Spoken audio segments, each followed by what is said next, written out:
Hello gang, welcome back to another edition of AC 130 Sports. Today I'm going to be discussing the Pittsburgh Steelers, some of their recent moves within the team and within the organization as a whole. So first, Omar Khan is named as the newest Steelers general manager, replacing Kevin Colbert. Omar has been with the Steelers organization for a little over 20 years, so definitely has paid his dues. I'm excited to see what Omar does. I don't know a whole lot about him. From what I've read and from what I've heard, he's been, the cap guy, the numbers guy, the last 20 years. Hasn't really been involved too much in the scouting department. That was actually Brandon Hunt, who actually left the Pittsburgh Steelers and is now in the Philadelphia Eagles front office. People within the media assumed it was either going to be Omar Khan or Brandon Hunt, who's going to be the next Steelers general manager. The Steelers land on Omar. Not surprising. A little concerned he really does not have a scouting background, but for the first time ever, the Steelers are actually going to be bringing in an assistant general manager, Andy Weidel. He comes from the Philadelphia Eagles. I'm really excited about Andy.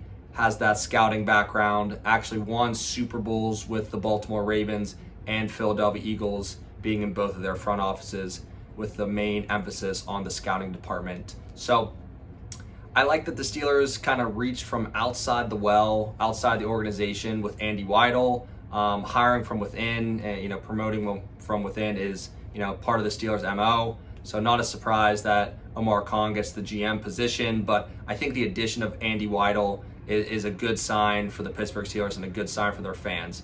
They seem to be in the last couple years kind of changing their tactics a little bit. I don't know if it's coming from Art Rooney himself or what, but you could see it in the draft last couple years. Kevin Colbert trading up, getting Devin Bush, drafting a quarterback in the first round, just being really aggressive, un-Steeler-like, some would say. But I think that's the future, and Andy Weidel brings a lot of that analytics.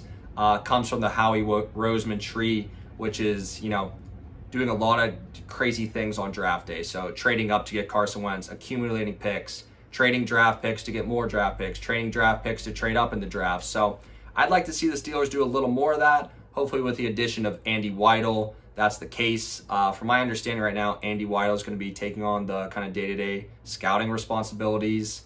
Although Art Rooney did say that, he has full faith and trust in Omar Khan to be able to do the job as general manager. So it'll be interesting to see how they divvy up the duties between Andy Weidel and Omar Khan. I don't think we'll really know that until next offseason as some of the dominoes keep falling. But exciting stuff for the Steelers. I'm rooting for Omar. And like I said, I really, really like the Andy Weidel hire. Next, Diontae Johnson. So last couple of days, Diontae Johnson has showed up to OTAs. He was MIA the first couple weeks of OTAs because, as we all know, he wants a new contract. Stephon Diggs, Tyreek Hill get massive wide receiver. Devontae Adams get massive wide receiver deals this offseason. Diontae Johnson isn't going to be asking for $30 million, but I think somewhere in that $18 to $20 million range as the price for wide receivers has seemingly gone up this offseason. I like Diontae Johnson a lot. I think he's a top 10 to 15 wide receiver in the league right now. Still has a year left on his contract, wants to get paid, but it is a good sign that he is back at OTAs and will be suiting up for the Steelers this year. Won't be holding out. In terms of the contract negotiations and what the Steelers should do, I think they're playing their cards right. I think you let Diontae play out this year, prove to you again that he is wide receiver one material. He can get the job done. He can limit the drops again this year and just stay consistent, right? That's all you want with wide receivers, the ability to stay consistent. I mean, Diontae Johnson isn't Antonio Brown, but I think it's a great example. You want that 5 to 6 year consistency from your top wide receivers.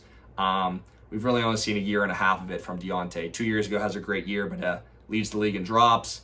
Last year has a great year with an aging Ben Roethlisberger, but the drops kind of perked their head the last couple weeks of the season. So there's a couple trains of thought with Diontae and his contract. The first is the Steelers draft wide receivers at an unbelievable rate, right? Juju, Claypool, we'll see about Pickens and Calvin Austin, but, Emmanuel Sanders, Antonio Brown. The Steelers have a knack for drafting great wide receivers, so I don't necessarily know if you need to pay a wide receiver $18 to $20 million.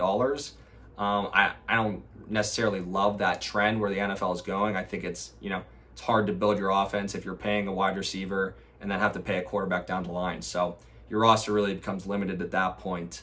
So we'll see what they want to do with Diontae. What's he going to be like without Ben? Ben Roethlisberger was the quarterback last year. Obviously, an aging Ben Roethlisberger, but Diontae and Ben had a connection, and Ben's been known to have those connections with wide receivers over the years. And the really only receiver that left Pittsburgh and did well was Emmanuel Sanders, right? He goes from Ben Roethlisberger to Peyton Manning.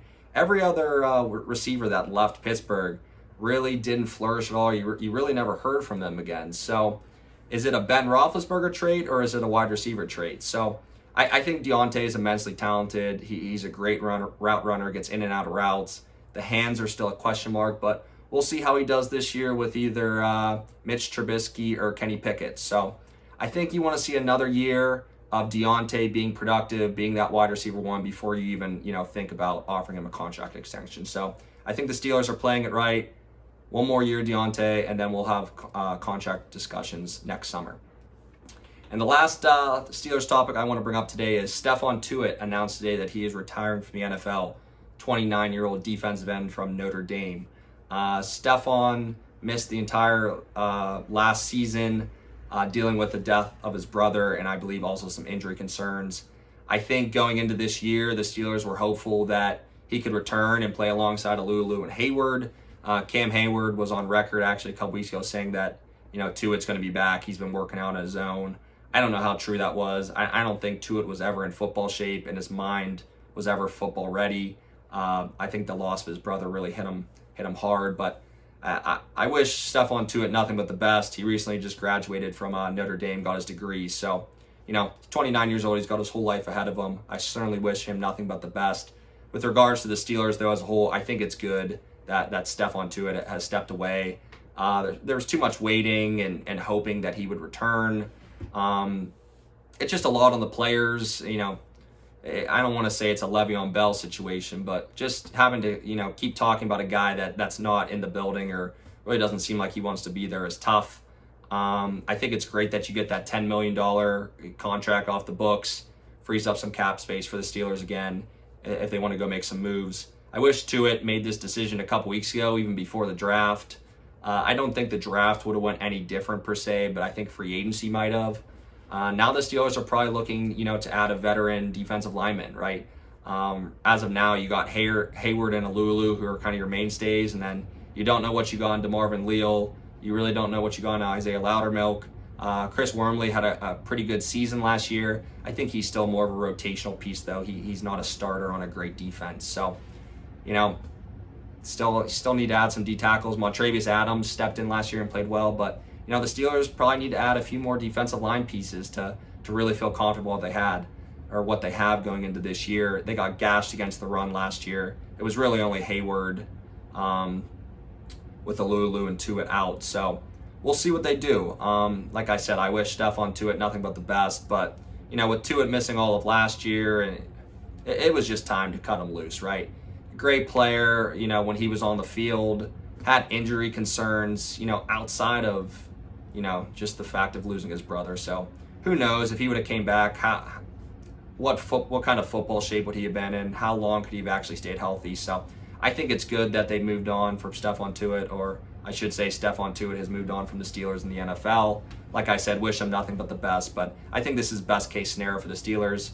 You can see what you have in the young guys, DeMarvin Leal, Isaiah Loudermilk, but you get that $10 million in cap, and you don't have to answer any more questions about whether Stephon Tuitt is coming back. But, football season, I think it's 100 days till kickoff today. We're inching closer to the return of the NFL, which is always exciting. I still feel good about the Steelers. Hopefully they can shore up some of these, issues on the defensive line. Hopefully the addition of Omar Khan and Andy Weidel provide a spark in the front office, and hopefully Mike Tomlin is Mike Tomlin and he doesn't have another losing record this year. But